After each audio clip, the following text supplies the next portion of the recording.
It was the late 1990s in Southwest Florida, and I just found out that one of my favorite patients had been arrested.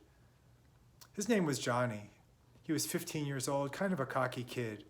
Short and athletic, he had a thick mullet and piercing blue eyes.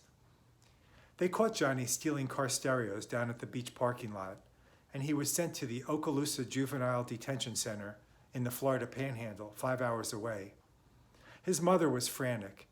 When she called up there, Johnny complained bitterly, especially about his braces.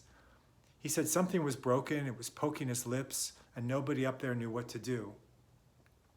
I called up there and spoke to the camp superintendent, who seemed like a nice enough guy. He said, "Doc, this here boy's a runner. We can bring him down to see you, but we can't tell you when.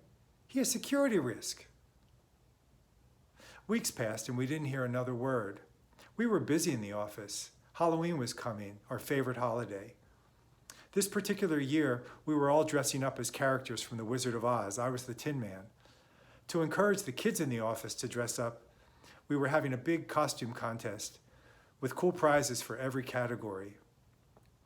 The afternoon of Halloween, the office was full of kids in costume. I remember in the late afternoon standing up to adjust my silver tights for the 100th time when I heard a commotion out in the waiting room. I stepped around the corner, and there in the doorway was Johnny.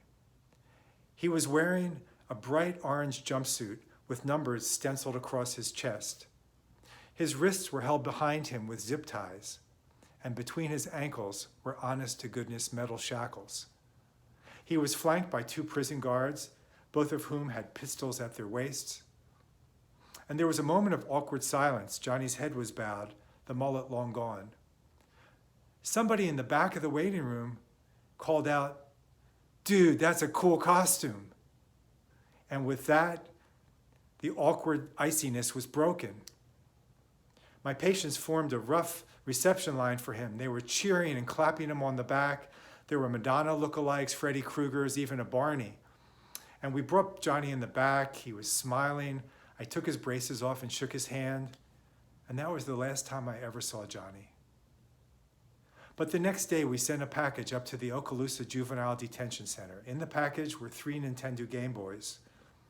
2 of the Game Boys were for the prison guards to say thank you, but the 3rd was for Johnny. He was the unanimous winner in the category for most authentic costume. Thank you.